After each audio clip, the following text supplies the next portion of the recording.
pessoal, tudo bem?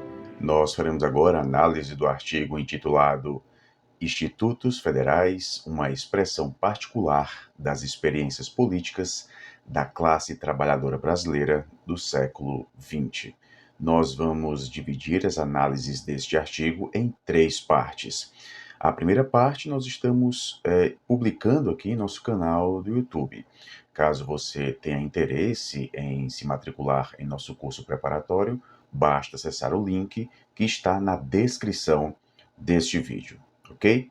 Bem, como a gente já vem fazendo, a gente analisa primeiro algumas informações presentes no resumo, que obviamente nos traz, né, um panorama do que nós vamos encontrar no artigo. Então, vejamos aqui o resumo deste artigo. Este artigo versa sobre os Institutos Federais de Educação, Ciências e Tecnologia como produto das experiências de luta da classe trabalhadora brasileira a partir da sua reorganização, nos idos dos anos da década de 70.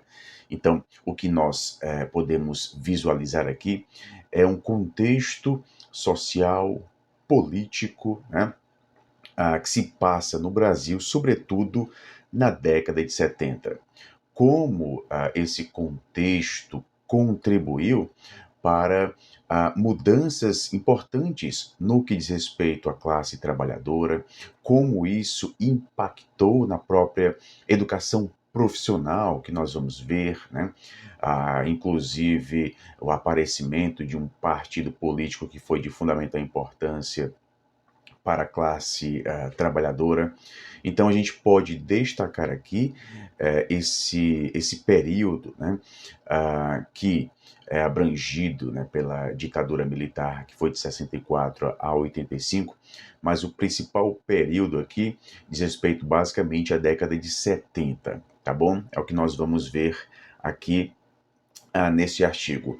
Bem, e no que diz respeito a esse contexto político, né, da década de 70, é importante a gente voltar só um pouquinho aqui para a década de 60. A gente sabe que em 64 houve, né, o golpe militar e ainda na década de 60, no final, mais especificamente, a gente começa a ter as organizações revolucionárias atuando no país, né, e elas vão escolher o enfrentamento armado como meio para derrubar a ditadura civil-militar que foi implantada nesse golpe de 64. Né? Mais do que derrubar a ditadura, essas organizações tiveram como objetivo chegar ao poder, né, para justamente constituírem um governo popular de programa socialista. Então a gente tem como principal característica, né, essa tomada de poder, obviamente, né, derrubar a ditadura, né, e implantar um governo socialista. A ditadura, logo nos seus primórdios, além de intervir nos sindicatos dos trabalhadores e também nos demais órgãos populares, ela havia extinguido os partidos políticos que existiam de forma legal antes do golpe, né? A gente pode citar aqui o PSB, o PTB, a UDN, o PSD, né? Assim como outros partidos. E foi criado por decreto, né, foram criados dois novos partidos, né? O Arena, né, Aliança Renovadora Nacional, né, que era o partido da situação, e o MDB, Movimento Democrático Brasileiro, que era justamente o partido da oposição, né, mas era um partido, digamos, consentido pelos militares. Os partidos comunistas, mesmo antes do golpe, eles já eram considerados, né, como partidos ilegais. Né? Então, com um projeto de organização do povo, a sua articulação com os setores, né, com os setores interessados na derrubada da ditadura, a gente vai ter uma esquerda, né, se lançando para a construção de instrumentos necessários aos seus projetos para aquele novo momento de luta. Então a gente começa a ter uma mudança de uma perspectiva, digamos, revolucionária a gente passa a ter um movimento de oposição, mas cada vez mais buscando, por meio da política, a transformação, né? Isso o artigo nos traz, essa mudança dos movimentos de esquerda, de início nessa perspectiva revolucionária de tomada do poder, a gente começa a ter uma aproximação maior com a questão política, né? Chegar ao poder, mas pelas vias políticas. A gente vai ter mudanças importantes nas organizações sindicais, as associações profissionais contribuindo também, né? Os centros culturais e de estudos, a imprensa também se fazendo presente nessa reestruturação, né? Então a gente tem mudanças importantes ali que começam a ocorrer na década de 70, tá bom? Voltando aqui para o que nós temos no resumo, o acúmulo constituído pela classe trabalhadora naquele processo resultou em instrumentos de luta e resistência contra as estruturas responsáveis pelas precárias condições de vida da população. Essas ferramentas de luta e resistência foram organizadas e transformadas em instituições de representação na dimensão em que novos sujeitos sociais emergiram na cena como atores políticos, um pouco do que a gente acabou de falar aqui, né? A gente vai tendo aqui transformações importantes e cada vez mais se fazendo presentes na política, né? Uma classe, digamos, antes marginalizada, né? Antes silenciada ou mesmo apagada. A classe trabalhadora se fazendo cada vez mais presente, inclusive no campo político. E nós começamos agora com a introdução do artigo. De 2003 a 2016 foram abertas 504, totalizando uma rede de 644 escolas. A gente está falando aqui basicamente dos institutos federais. Então, de 2003 a 2016, nós tivemos, né, no governo do PT, abertas 504 escolas, né? Um aumento de quase 500% na oferta de educação profissional tecnológica. Então, a gente teve aqui um aumento acentuado, né, neste período, considerando lá no início do século XX, né, até 2003. Então, do início do século XX até 2003, a gente comparar esse período com 2003 a 2016, houve um aumento aqui de quase 500%. O artigo nos traz três mudanças importantes: esse aumento de quase 500%, né, da oferta de educação profissional tecnológica, também um movimento de interiorização, né? Então a gente acaba tendo cada vez mais institutos se fazendo presentes nos interiores, né, e não mais nos grandes centros urbanos, né, nas capitais. Então a gente tem estes institutos se interiorizando, digamos assim. Outra grande mudança que a gente vai ter, sobretudo a partir de 2003. Então, além desse crescimento acentuado, a gente vai ter esse movimento de interiorização. E um terceiro aspecto interessante que o artigo nos traz diz respeito basicamente aos objetivos desta educação profissional tecnológica.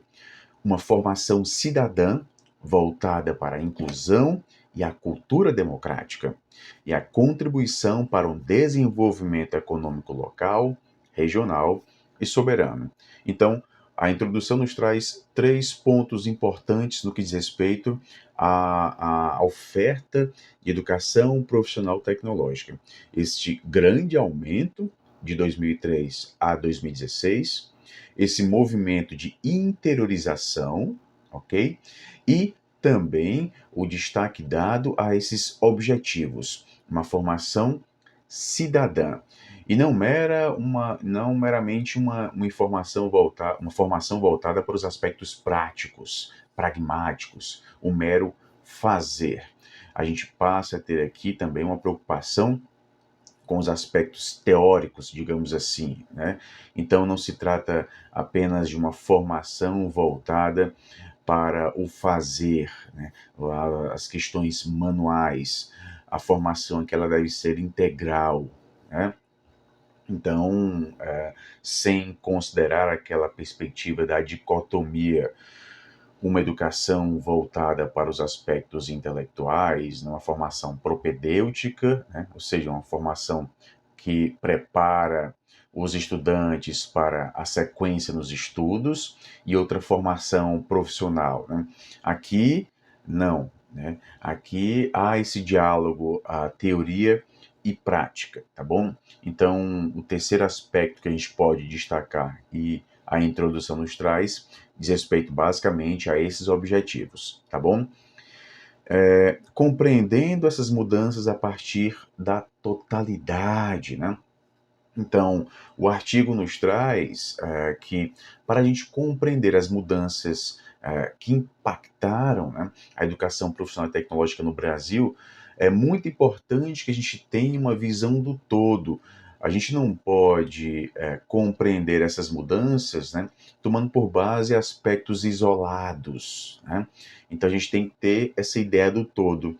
O artigo faz uma referência a Vasquez, né? Inclusive, aqui em nosso curso, a gente tem análise do livro A Filosofia da Praxis, de Adolfo Sánchez Vasquez, né? Que trata basicamente disso que o artigo está citando, né?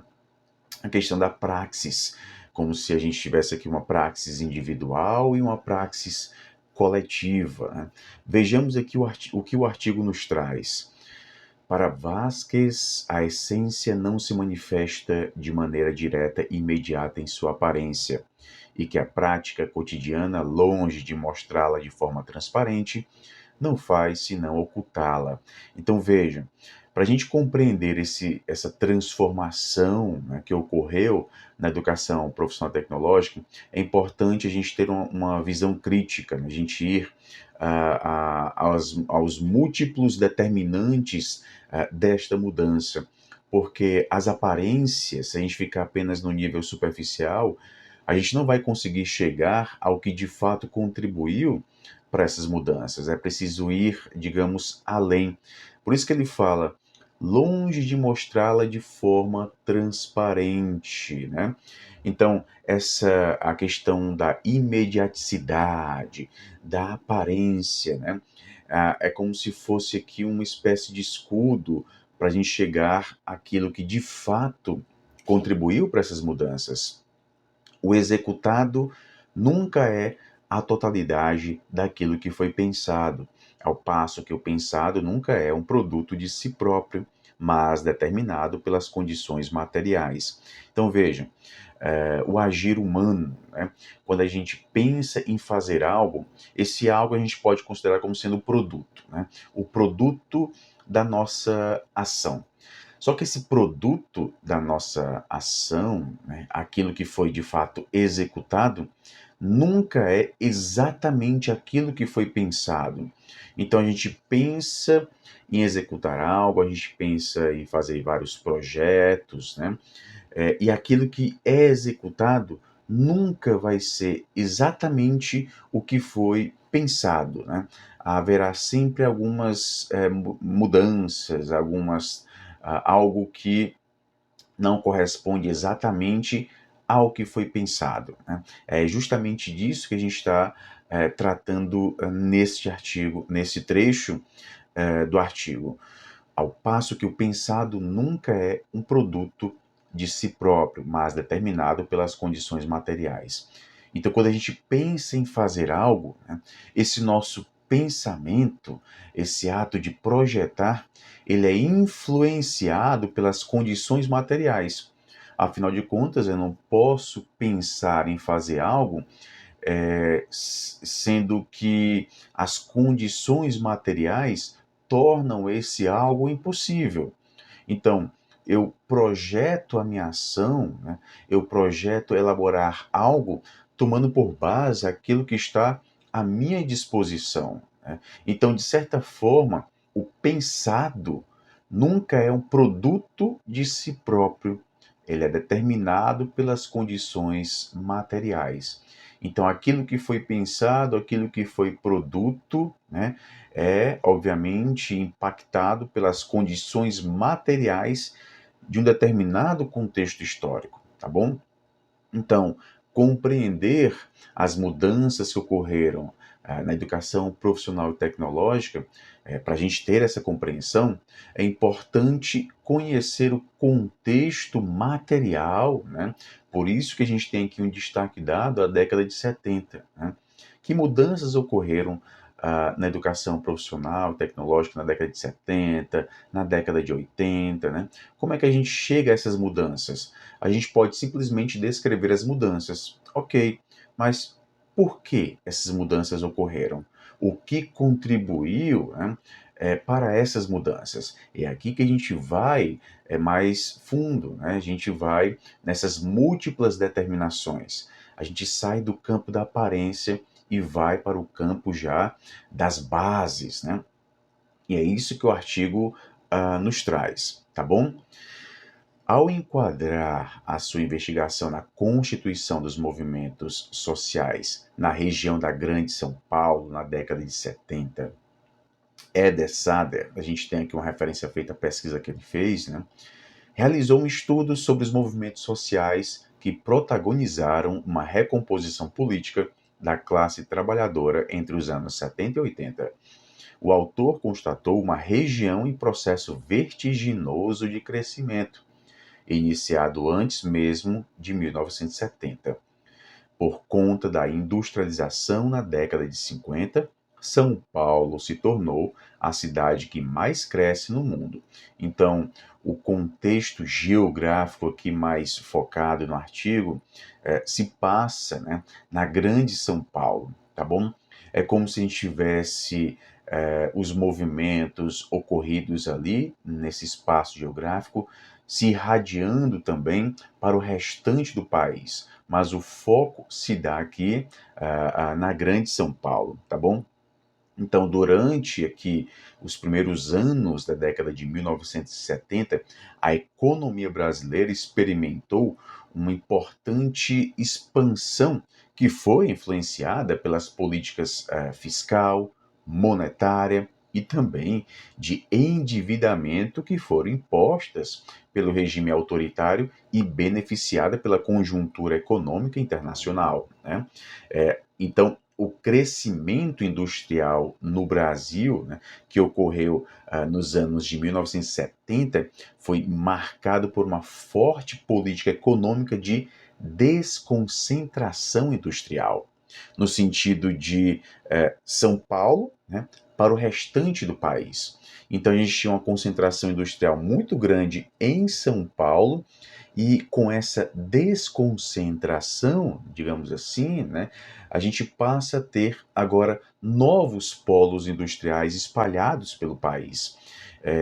Então a gente vai ter, por exemplo, né, no que diz respeito às indústrias petroquímicas, né, a instalação de novos polos industriais petroquímicos, siderúrgicos, de papel e celulose, os demais insumos básicos, a desconcentração industrial no estado de São Paulo e a expansão do comércio e do setor de serviços, principalmente devido aos grandes diversos organismos e instrumentos institucionais do governo federal, contribuíram bastante para que esse processo de desconcentração ocorresse. Ok? Então, em 1970, a indústria metropolitana de São Paulo concentrava aproximadamente 74% do produto da indústria de transformação do Estado.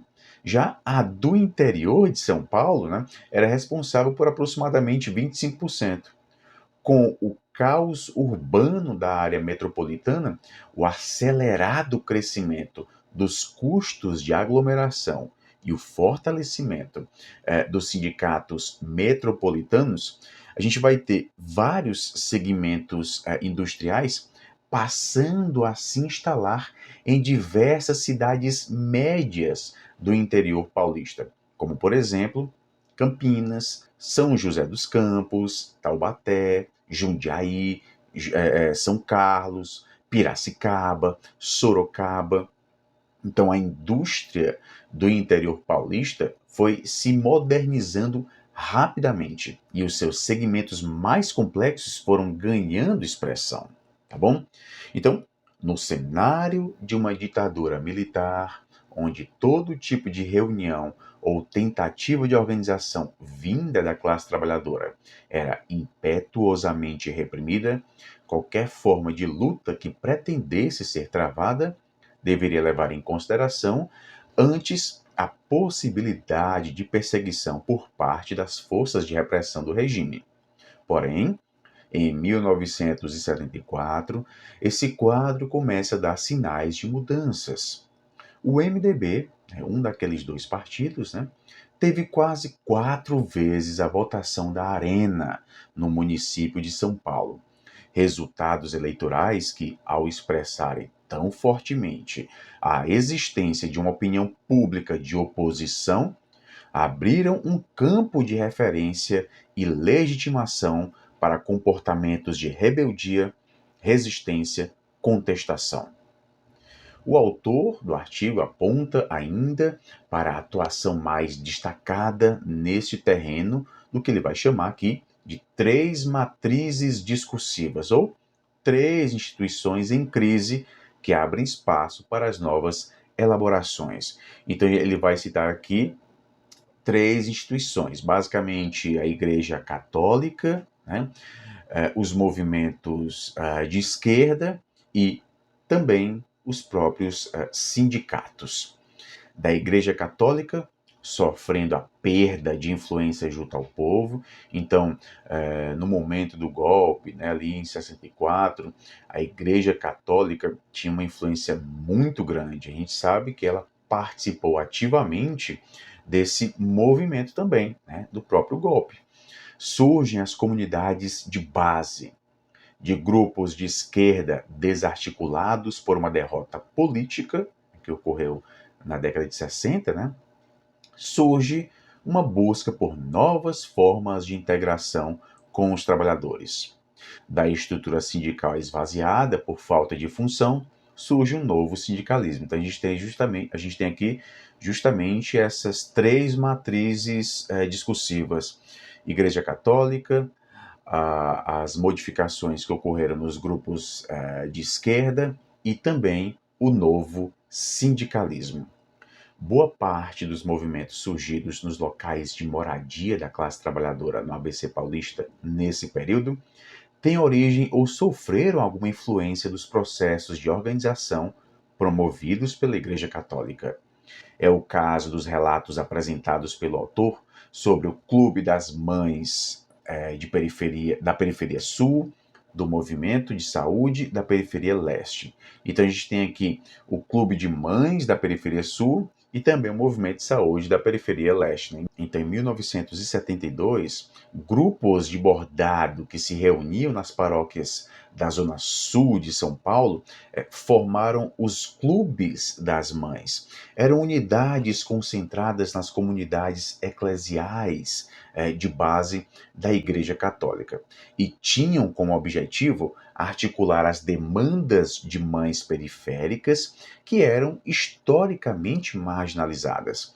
Essas unidades se multiplicaram rapidamente pela cidade, se conectando com diversas mulheres que também estavam nessas mesmas situações e clamavam pelo aumento de creches, saneamento básico e também a diminuição dos preços dos produtos básicos, como a comida e a fralda.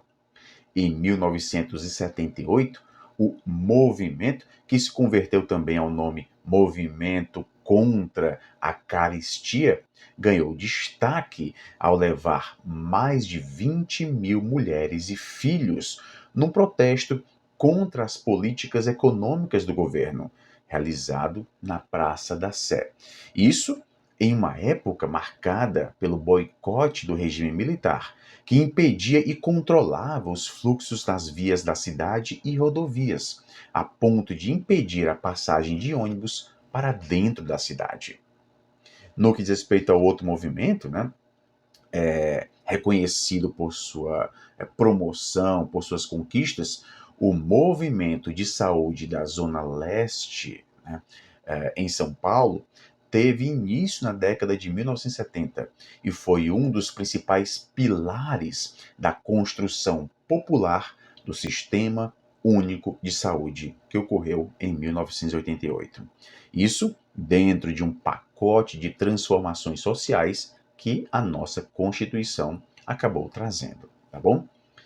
Então, com relação ao novo sindicalismo, o autor apresenta o processo de constituição da oposição metalúrgica de São Paulo, que precisava estabelecer-se enquanto força política capaz de pressionar os patrões por conquistas trabalhistas, driblar a repressão do Estado ditatorial e ainda enfrentar a diretoria de seu sindicato, aliada dos patrões e do Estado. Então, esse novo sindicalismo que estava surgindo, né, ou sindicalismo autêntico, como também se tornou conhecido, né, desafiou a legislação anti-greves, era proibido fazer greves, e começou a romper com as amarras da antiga organização sindical que estava subordinada ao Estado.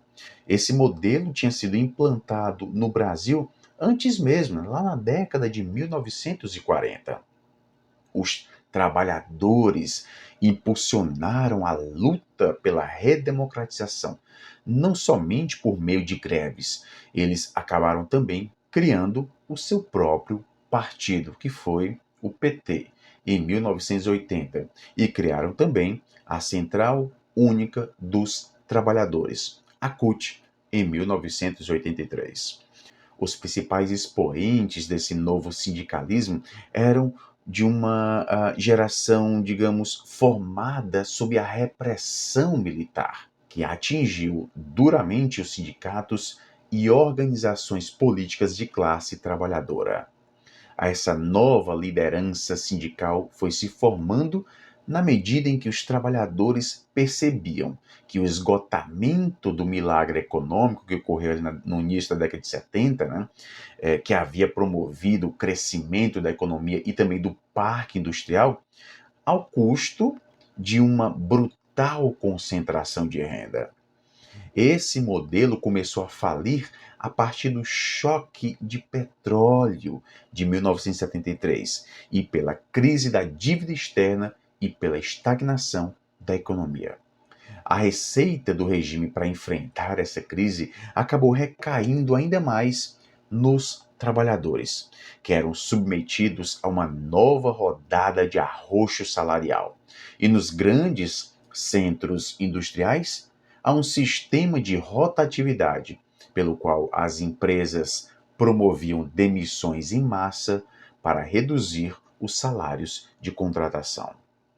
As greves na região da ABC Paulista, apesar de fazerem questão de dar foco à pauta trabalhista e procurarem se afastar do que se chamavam de greve política por sua própria existência, já se configurava como ato de afronta à ditadura e, por isso, recebia apoio de amplos setores da sociedade. Nos diz o autor, com a greve de 1980, o movimento realmente extravasou seus objetivos econômicos. Ele enfrentou o regime, esboçando uma alternativa dos trabalhadores para a transição em curso.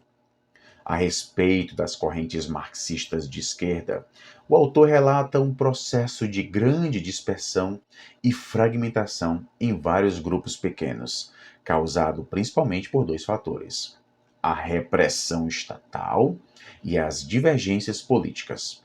Essas últimas, as divergências políticas, né, em especial, diziam respeito ao caráter da sociedade brasileira, o caráter da revolução, o papel das classes nesse processo e os rumos para a construção do Partido Revolucionário.